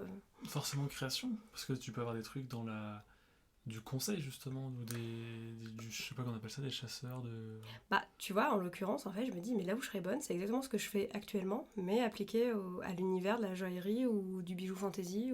En fait, c'est-à-dire de sélectionner des créateurs et créer des concept stores et des sélections, quoi. Faire plus de la presse, mais bijoux.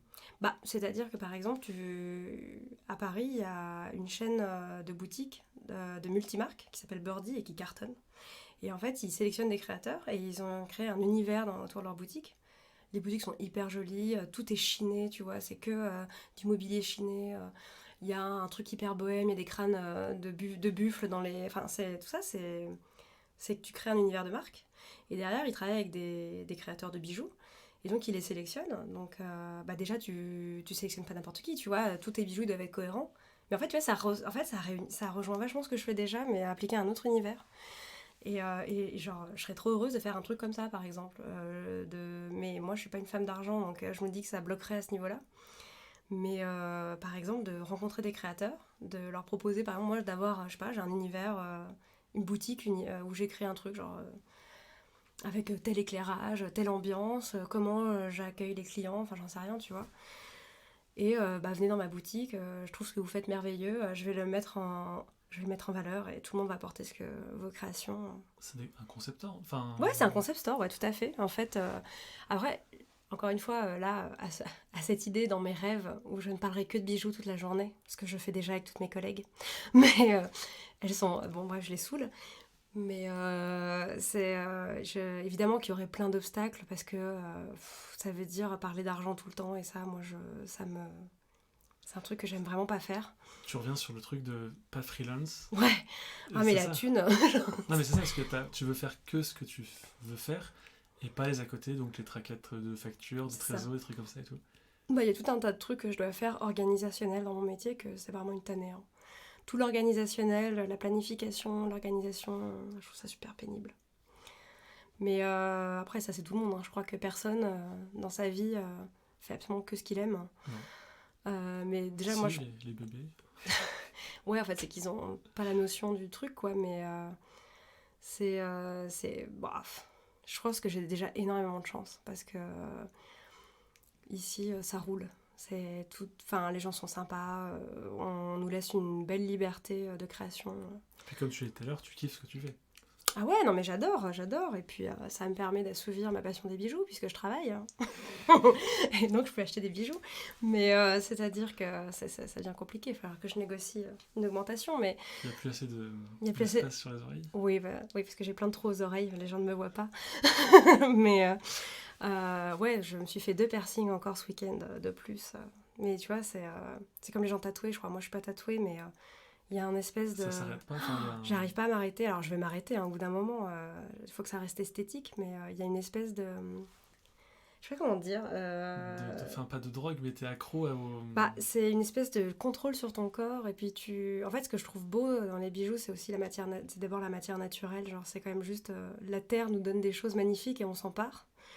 Et je trouve ça hyper beau, juste... Enfin, après, ça c'est vraiment personnel, mais en termes d'esthétique... Enfin, je sais pas, du coup, c'est le physique. d'avoir juste des trucs qui brillent, qui servent à rien, mais ça te fait briller. Enfin, on pourrait parler de maquillage aussi là-dessus, mais... C'est propre à l'humain en plus, parce que les animaux... Enfin, à ma connaissance, les animaux font pas ça. Si, alors... en termes de parure, les oiseaux le font. Ah ouais? T'as jamais vu les oiseaux qui se plantent des choses Mais non. pour s'orner le plumage? Si, j'ai vu ça. Et aussi, par exemple, alors je sais plus quelle espèce d'oiseau, alors c'est un tout petit peu différent, mais il y a un oiseau mâle pour attirer sa femelle. Il construit un nid et il va chercher plein de petites choses pour Ah oui, mais décorer le nid. il se fait pas des bijoux, il fait de la déco, lui. Non, mais c'est un peu la même chose, tu vois. Ils vont créer quelque chose qui en fait est juste plaisant à l'œil. Mais il y a une vidéo alors d'un petit, alors ça il faut la trouver, d'un petit perroquet. Et il découpe du papier en longueur. Ça c'est véridique, hein. Donc il découpe une feuille de papier et il se la colle comme ça sur la queue. Et il se fait des longues. Il se fait des extensions en fait. Il se fait des extensions. Et je veux dire, si je l'ai vu une fois, je suis sûre que ça, si je réfléchis 5 minutes, mais je suis sûre que ça existe ailleurs, tu vois. Le côté... Mais après, alors là, c'est tout autre chose, mais le fait d'orner son corps, c'est vieux comme le monde, hein. Les transformations physiques, alors j'étais allée voir cette expo Tatoueur tatoué il y a quelques années. J'ai vu, ouais. C'était super. C'était au Quai Branly, enfin en ouais. tout cas au début. Je sais pas si ça a tourné dans le monde après. Et si tu veux, ils ont retrouvé une momie tatouée. Donc tu vois, genre une momie, enfin genre un truc d'il y a 5000 ans. Donc si tu veux... Non, mais enfin, même du coup, même l'illustration, si on veut partir aussi loin, Oula, le oui. rupestre, c'est, la rupestre, c'est ça quoi. Bah c'est ça. Et puis d'ailleurs, les tatoueurs sont des illustrateurs. À la base, ils sont illustrateurs, hein, ils sont pas que tatoueurs. C'est le médium qui change, là. Ouais. Alors tu vois, je voulais vous parler de reconversion, vous auditeurs, et je vous parle des bijoux. Voilà. Mais ouais, c'est une addiction. Voilà. C'est une attitude de collectionneur. Hein. Après, il t'en faut toujours plus. Mais, alors, je sais pas comment tu peux le traduire si t'as le temps aussi de le faire, mais pourquoi tu ferais pas un blog, tout simplement? Mais tu sais que j'y ai pensé. Genre, je suis un blog anglo-saxon qui s'appelle The Adventuring. Et en fait, c'est genre que sur les bijoux, les stars qui portent quoi. Alors, ils parlent des créateurs, de en quoi historiquement ça résonne de porter ça. Enfin, c'est passionnant. Parce que là, on sent la passion quand même quand tu parles de bijoux. Donc, si t'arrives à transmettre ça, c'est... Mais parce que c'est fabuleux. Enfin, je sais pas, je trouve ça. En fait, d'ailleurs, ça amène sur autre chose dont je voulais te parler quand tu m'avais parlé de carte blanche. En fait, j'adore le savoir-faire, l'artisanat. Je trouve ça qu'on arrive à créer ce genre d'objet. D'ailleurs, moi, c'est ce que je voulais te dire, c'est il y a longtemps, j'ai arrêté d'aller voir des expos qui m'intéressaient pas, mais parce qu'il fallait aller les voir, que tout le monde les recommandait, machin. Et moi, je préfère aller voir tu vois, dans les musées, ce qui est métier d'art, art décoratif, du genre, justement, aux arts décoratifs à Paris, il y a la galerie des bijoux. Et donc, ils parlent des bijoux à travers les siècles. Et pourquoi on portait ça, pourquoi on portait pas ça, les techniques utilisées. Et pareil, quand je vais au Louvre, moi, je vais pas voir Enfin, j'aime bien les peintures de Delacroix je et compte, David. tu le salues, mais tranquille, quoi. Non, mais j'aime bien, tu vois, mais c'est ça... En fait, genre, j'ai pas la même émotion que quand je vais voir... Il y a tout un endroit où c'est l'artisanat d'art, je sais pas comment ça s'appelle exactement. Les objets d'art, je pense, ça s'appelle. C'est pas tout en haut avec tout ce qui est pièces de monnaie et compagnie, Ça doit être ça, mais genre, t'as des montres incroyables... Enfin, t'as des horloges, plutôt, des petites horloges, mais incroyables de détails. Enfin, c'est vraiment... Moi, c'est fou. Je trouve ça improbable. Genre, ou par exemple, récemment, je suis allée voir à la Monnaie de Paris, je crois que c'est toujours... Enfin, en tout cas, ce sera peut-être fini quand le podcast arrivera, mais une collection, genre, d'un type qui a collectionné toute sa vie des porte-monnaies, mais de toutes les époques. Et c'était vraiment fabuleux. Enfin, tu vois, des porte-monnaies en coquillage, des porte-monnaies gravées dans de la nacre, enfin, des trucs tout petits. Et là, tu penses aux gens qui conçoivent ça et qu'à l'époque, c'était un objet qui... C'est un objet qui servait à rien, quoi. Enfin, genre, tu pouvais mettre une pièce de monnaie. Ouais, mais c'est un objet d'art. C'est ça. Ça me fait tilter deux trucs. Alors, Victoria et Albert Museum, je sais pas si tu... Oui. C'est le même concept. Hein, ça fait longtemps que je suis pas allée, mais je vois très bien. C'est de l'art déco. Et le deuxième truc, c'est... j'ai oublié. C'était mon anniversaire il y a pas très longtemps. Et avec mon grand-père, on regardait la carte d'identité. Parce qu'il faut que je refasse ma carte d'identité. Enfin, bref, on s'en fout. Et en fait, au dos, quand tu regardes sur toutes les cartes d'identité, t'as le nom d'un mec. Et ce mec-là, je vais retrouver son nom. C'est lui qui a fait le visuel de la carte d'identité. C'est lui qui a fait le visuel des médailles commémoratives en francs, des timbres, des trucs de fou. Et son nom, c'est... Mais attends, c'est un type qui est mort? Non. Alors attends, c'est un vrai type? Ouais. Il y a un type qui fait ça, quoi. Attends, je vais prendre ma carte d'identité. Mais Parce genre, que c'est écrit tout petit. Et tu vois, c'est copyrighté, quoi. C'est, Ouais, bah, attends, tu vois. Alors, vous ne verrez pas ma tête sur le podcast. Le suspense est insoutenable. Bah, c'est ça sur la tienne aussi, hein, si tu veux. Mais... Ah bah, non, mais oui, non, mais les... Alors, il est... Oui, d'ailleurs, t'as pas du tout la même coupe de Non, cheveux. pas du tout. Hein. Elle date de quand? 2009. Bah voilà, un autre monde. Il faut se faire voler son portefeuille plus souvent comme moi pour avoir des têtes récentes. Bah là, je vais me la refaire. Vu qu'on est dans la vie privée. Oui, je voilà, vu qu'on raconte notre âge, tout ça. Attends, j'arrive plus à lire. Voilà, je l'ai. Juste là. Tout en bas à droite, au verso. Ah, il y a Alors, quelque chose. Ah oui, dis donc. Je te laisse essayer de lire le truc. Et Durand, moi, je vais non retrouver le nom. Ouais, c'est Durand Manet, quelque chose comme ça? Non. C'est Durand-Maigret. Donc le monsieur s'appelle Michel Durand-Maigret. C'est dingue. Donc si ça vous intéresse, ce genre de petit truc, moi ça... Et donc elle est périmée depuis mars 2019. Non, oui. Oui, c'est ça. Mais bon. La Roche-sur-Yon, tiens. Ah oui, je suis vendéen. Ah ben je connais bien. C'est vrai? Oui, pourquoi? Parce que ma belle-mère habitait là-bas pendant... elle avait un travail là-bas et on lui rendait souvent visite à La Roche-sur-Yon. Voilà, elle était directrice d'académie et maintenant elle est à Strasbourg. Voilà, la vie privée, tout à fait. Et donc là-bas, il y a un super magasin pour acheter des bijoux pas chers anciens. À La Roche? À La Roche-sur-Yon, ouais. Ça s'appelle oui, Vendéor. C'est dans le centre. Ah, je connais pas. Et alors là, on est parti sur un terrain, on a perdu tout le monde. Ah oui, là, on est parti très loin. On n'est plus du tout. Si vous aimez les bijoux et que vous habitez à La Roche-sur-Yon, Non, allez voir Aurore. C'était l'artiste et... Donc, Michel Durand-Maigret. Non, mais c'est drôle, Michel Durand-Maigret. Il ressemble à ça. Ah oui, d'accord, non, mais c'est fou. Et le gars a fait... il était architecte d'intérieur spécialisé dans les arts graphiques. Et Architecte d'intérieur spécialisé dans les arts graphiques. Diplômé de l'école Estienne. Estienne, bah oui, ce qui paraît logique. C'est fou, hein. Et il a fait des timbres de la Poste, il a fait des timbres fiscaux. Donc le mec est partout, en fait, on s'en rend pas compte, mais je trouve ça dingue. Mais il y a bien des gens qui ont designé les billets de banque, en fait. Hein. Donc non, ça paraît super logique, en fait. Mais on n'y pense pas, ouais. Et donc, du coup, on a fait une digression. Mais on est parti sur les bijoux. À La Roche-sur-Yon. Bienvenue. Non, on a perdu tout le monde, hein, là, c'est clair. Bah alors, justement, c'est le moment de poser les questions bonus. Tout à fait. Miam, miam, miam, miam. Quel est ton mot préféré, Alice? Eh ben écoute, je l'ai préparé puisque j'écoute tes podcasts. Oh là là. Et mon mot préféré, c'est moult, parce que c'est drôle à dire.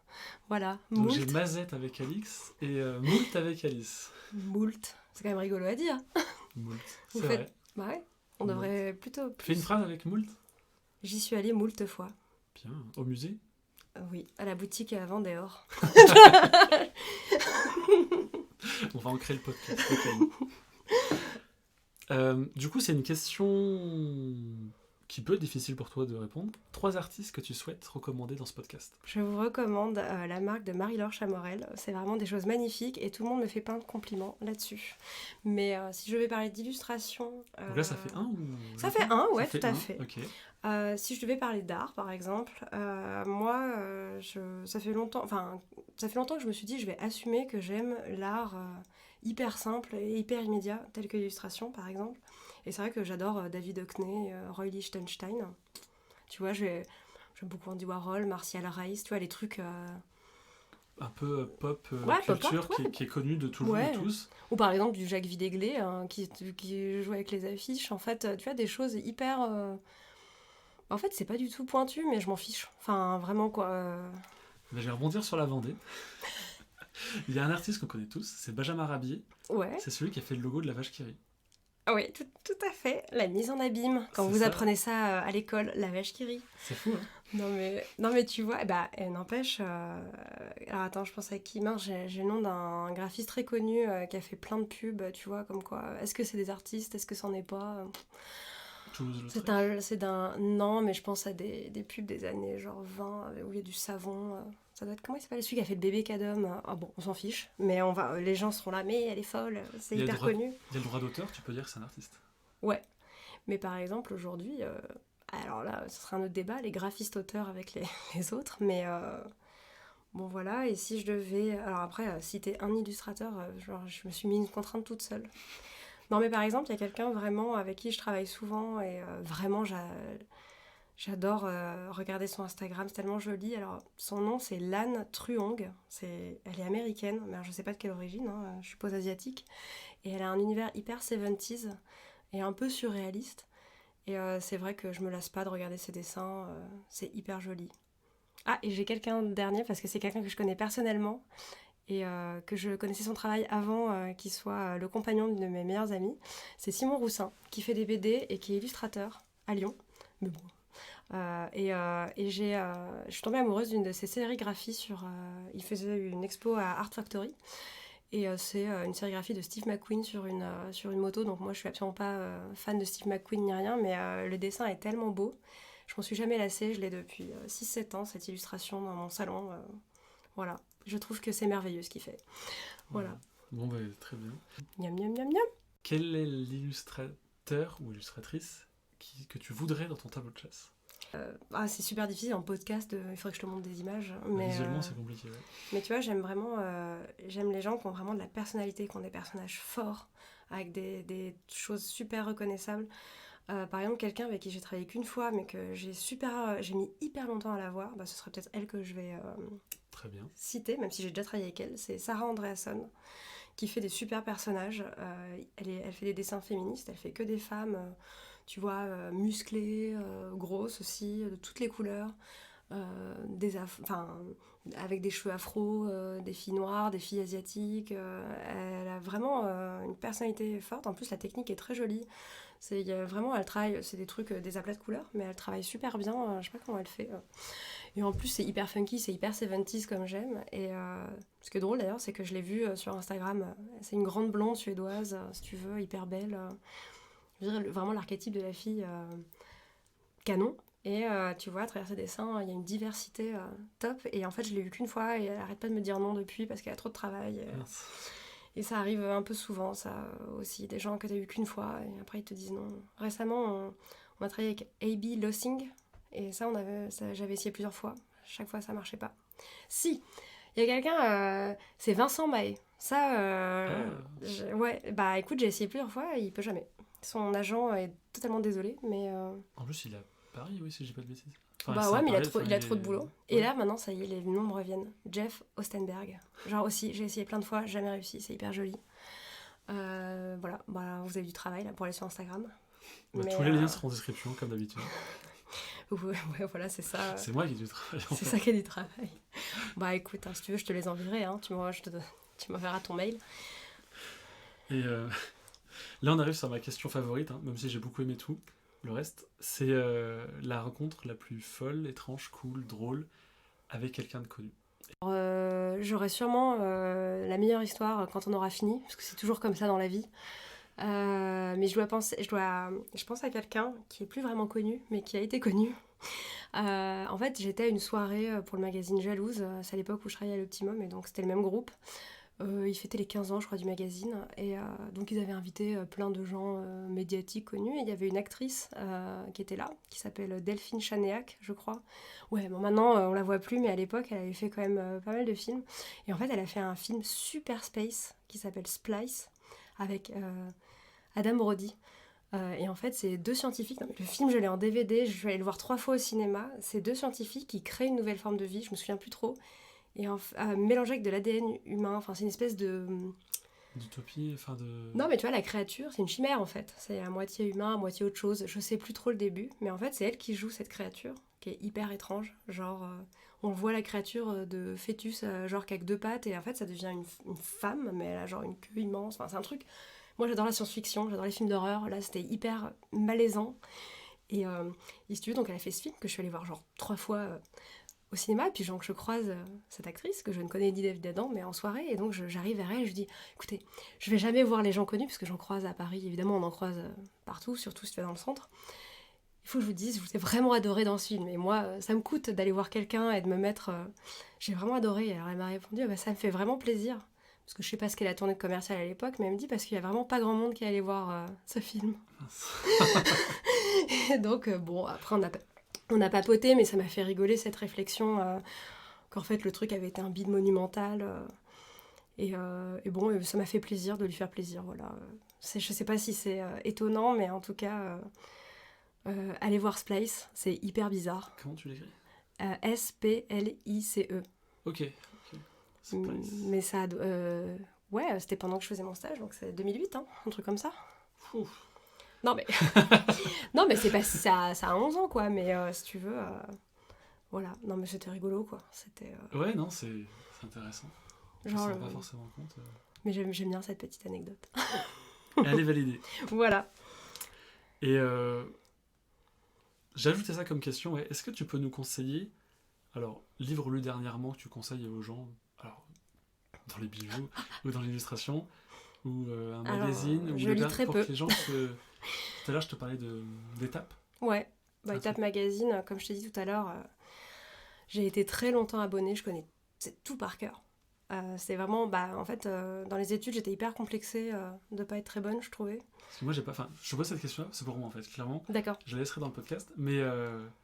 parce qu'en fait, j'ai aucune culture artistique pour pas avoir fait d'école, et j'aimerais beaucoup, en fait, développer... C'est marrant que tu me dis ça, parce que moi, j'ai fait des écoles d'art. Et j'ai une culture, genre j'ai des bases et tout.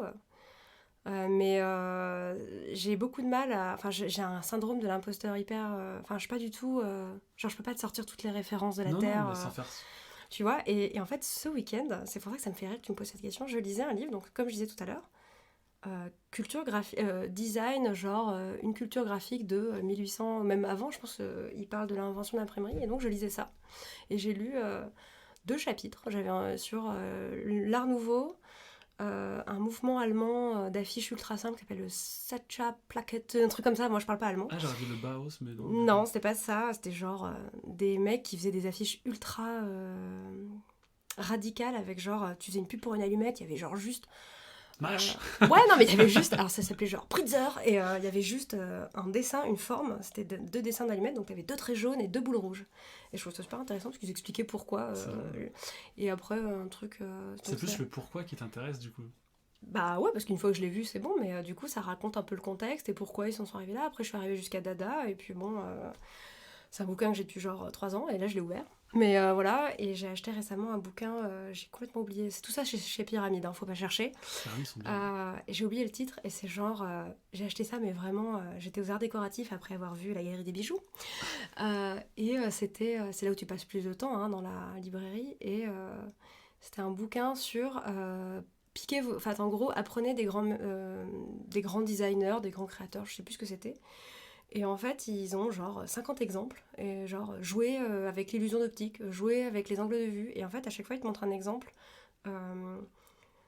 d'un designer, d'un graphiste, d'un mec qui était affichiste et tout. Et c'est des références qui sont soit très récentes, soit carrément anciennes. Et ça se picore, en fait, c'est très bien. Moi qui n'aime pas particulièrement lire... C'est les éditions... C'est Pyramide. Pyramide. Et alors le nom est super long, genre apprenez de 50 grands mètres, quelque chose comme ça. C'est une couverture rouge, c'est un tout petit bouquin. Et en fait, moi, ma manière de créer, et j'utilise d'énormes guillemets, ma manière de trouver des idées, c'est... j'y arrive pas genre comme ça, de nulle part. J'ai besoin de voir une image, et souvent, je rebondis en fait dans ma tête. Et je me suis acheté ce bouquin en me disant, mais trop bien, genre, ils sont là, genre, il y a des chapitres, jouer avec les couleurs, jouer avec les formes, enfin, genre... Mais trop bien quand t'as pas d'idée. Ouais. Voilà, ça c'est mes petites recos. Mais Étape, ouais, très bien, Étape. Faut acheter. C'est chouette, il y a plein de trucs récents. Moi, je l'ai beaucoup lu. Récemment, j'en ai racheté. Ok. Voilà. Et en podcast? Parce que là, tu m'as dit que tu écoutais beaucoup de podcasts. Ah, j'écoute énormément de podcasts. Je suis vraiment... On va dire 5, allez. Voilà, je vais peut-être pas... un truc là que je suis... Il y a pas beaucoup d'épisodes, il n'y en a que 10. En ce moment, j'écoute beaucoup Miroir, Miroir de Binge Audio. Mais ça, c'est sur... comme le physique, la pression sociale, la représentation des handicaps dans la société. Donc c'est tout ce qui a... l'apparence, en fait. Aussi la transphobie, des choses comme ça. La grossophobie. Enfin, c'est des sujets qui me touchent personnellement. Donc... voilà, ça résonne énormément en moi, donc... En plus, l'angle binge, généralement, il est intéressant. Ouais. Mais la fille, j'adore comment elle parle, elle a l'air de s'en fiche complètement, la fille qui anime le podcast, c'est hyper étrange. C'est pas Tuaillon? Je sais pas comment elle s'appelle, mais ouais, bon, voilà. Je trouve ça assez drôle. Il y en a un qui me plaît beaucoup, qui s'appelle Génération XX, et c'est sur les femmes entrepreneuses, ou en tout cas... c'est sur la carrière Enfin, du coup, ça a fait des portraits sur des femmes qui ont monté des boîtes ou qui genre, ont des super responsabilités dans des super boîtes, genre, je sais pas, la DG de Made.com, des choses comme ça. C'est hyper inspirant d'écouter leur parcours. Voilà. Et puis après, il y a moi, je suis obsédée par l'histoire de crime. Donc, les classiques podcasts, mais ça, c'est plutôt des émissions de radio. L'heure du crime avec Jacques Pradel. Ça, c'est génial. Mais après, un vrai podcast, il y a le Transfert, évidemment, de Louis Média, je crois. C'est sur des témoignages, des histoires improbables qui sont arrivées aux gens. Enfin, c'est vraiment des expériences de vie. Et en fait, j'écoute ça en travaillant. Et il y en a un qui m'a tellement touchée, mais c'est arrivé peut-être 1 ou 2 fois, où en fait, je me mets à pleurer parce que vraiment, l'histoire est tellement intense, que tu te mets à... Enfin, je me suis vraiment mise à pleurer parce que ça me touchait. Je trouvais ça... C'était quelqu'un qui devait parler de bébés mort-nés, enfin, de choses un peu dures, mais c'est hyper dans le respect. Et en fait, t'as pas de questions. C'est la personne qui raconte son histoire. Bon, c'est coupé, évidemment, mais... Enfin, c'est préparé et tout. C'est vraiment génial. Mais c'est assez... Enfin, là, pour le coup, il y a beaucoup de saisons. C'est genre depuis 2016 où... Je crois, il y a tellement de podcasts que j'écoute aussi, mais je crois que c'est dans Transfert. Alors tu me diras si je me trompe, il n'y a pas un épisode où justement il y a genre un voisin qui est voyeur? Ah oui, c'est un des premiers épisodes. Il s'invente une vie avec le type, enfin je sais plus. Et il croit qu'il est trop pote avec lui, et en fait ces gens ils deviennent complètement fous. Puis il y a une soirée où justement Mais c'est improbable. Enfin déjà trouver ces gens c'est trop fort quand même, je trouve. Non mais ça moi je reviens pas, et moi je réfléchis genre est-ce que j'ai une histoire comme ça dans la vie, mais pas du tout, genre une nana qui un jour qui a rencontré un type et elle est allée s'installer chez lui, tu vois, genre elle a débarqué, le mec vivait dans un bateau ou un truc comme ça, je sais plus, et elle a dit je reste quoi. Et c'est devenu, enfin ils sont été en couple mais elle savait pas trop, et un jour elle est partie. Genre ça a duré un petit temps quand même, hein. Ou une fille qui a découvert que le mec avec qui elle sortait depuis pas mal de temps avait 6 autres copines. Enfin non mais j'ai écouté celui-là, je sais la fin. Non mais il faut que je le réécoute, celui-là il est trop improbable. C'est pas possible. Après il y a des histoires évidemment beaucoup plus touchantes, des histoires plus lourdes, mais lui il est vraiment formidable. Enfin celui-là vraiment il y a un travail de journaliste. Quand même tu peux mettre le podcast du goûter en premier. Bah écoute, le podcast du goûter me plaît beaucoup parce que c'est hyper drôle d'écouter les gens parler de leur inspiration. Voilà. Non mais de toute façon moi ça me parle parce que c'est le métier que je fais. Ah bah là c'est facile. Moi je suis là, mais bien sûr. Mais alors du coup moi je vais faire ce que j'écoute en ce moment là de podcast, c'est sur les vieilles personnes, c'est Mémé dans les orties. Mémé dans les orties. Et je crois qu'il y a 5-6 épisodes, j'ai pas tout écouté encore. C'est 2 femmes qui vont interviewer des grands-mères et qui racontent leur parcours de vie. D'accord. Et donc souvent c'est axé sur un angle politique. D'accord, mais c'est trop intéressant. Enfin, moi j'aime bien. Bah ouais. Expérience de vie quoi. Ouais, et il y en a un autre. Pas sur médiéviste, c'est sur les personnes qui font des thèses en histoire médiévale. Ah mais c'est génial. Mais d'ailleurs je devrais dire pourquoi ce podcast s'appelle Le Goûter, puisqu'il n'y a rien à manger. Je ne sais pas, nous n'avons pas dîné, il est actuellement 21h58, nous mourons de faim actuellement. Et on a de l'eau. J'attends un colissimo avec un tiramisu spéculoos. Je suis vraiment désolée, parce que je les ai fait. Je ne t'embaucherai jamais. J'attends qu'on me nourrice. J'ai fait je peux dire les couilles, j'ai fait 4 tiramisu, parce que j'ai 4 interviews cette semaine. Voilà. Je suis venu de La Roche-sur-Yon. Tout à fait. Avec, et je l'ai oublié dans le frigo du Airbnb. Voilà, tout à fait. Le concept du podcast part à volo. Voilà, chers auditeurs. Merci beaucoup Alice de ton temps. Mais de rien. Et puis suivez Alice sur son Instagram, suivez les échos week-end. Ouais, tout à fait, parce qu'en plus c'est moi qui m'en occupe, donc ça me fera plaisir de booster un peu notre Instagram où on met plein de choses qu'on produit, nous, les photos, les dessins. Puis j'espère qu'avec tes commandements, mes conseils vont aider plein de gens, j'espère. Tout à fait, et souvent je fais des questions-réponses sur Instagram où vous pouvez m'envoyer des messages. Il y a quand même envoyé une question pour savoir comment faire pour contacter les directeurs artistiques. Je lui ai donné mes conseils, donc j'ai écrit un long message. En français, c'était quand même plus simple. Comme j'aimais beaucoup son book, on a travaillé ensemble. Voilà. Donc comme quoi, des fois, c'est pas compliqué. Il faut pousser des portes, il faut oser. Ouais, et puis Instagram, c'est merveilleux, puisqu'on peut se parler tous directement. Comme tu l'as fait. C'est pour ça que je t'ai contacté. Hein. Effectivement, voilà. C'est pas plus compliqué des fois. Faut être gentil. Bah oui. Voilà, merci à tous, et puis à la prochaine. Miam miam miam miam. Merci beaucoup d'avoir écouté ce podcast. Si ça vous a plu, vous pouvez aider le goûter de 2 façons. La première en vous abonnant à ce podcast sur vos plateformes d'écoute et en laissant un avis 5 étoiles afin de mieux référencer le goûter et qu'un maximum de personnes le découvrent. La deuxième façon est d'aller sur le site podcastlegoûter.com afin d'obtenir l'illustration réalisée par l'invité du mois. Pour me trouver et suivre l'actualité du podcast, vous tapez podcast-le-6 goûter sur Instagram. Enfin, pour recevoir des actualités sur le podcast et vous rappeler de sa sortie, inscrivez-vous à la newsletter présente sur le site podcastlegoûter.com. Tous ces liens sont dans la description de l'épisode. Et rendez-vous le mois prochain pour un nouvel épisode. Au revoir et portez-vous bien.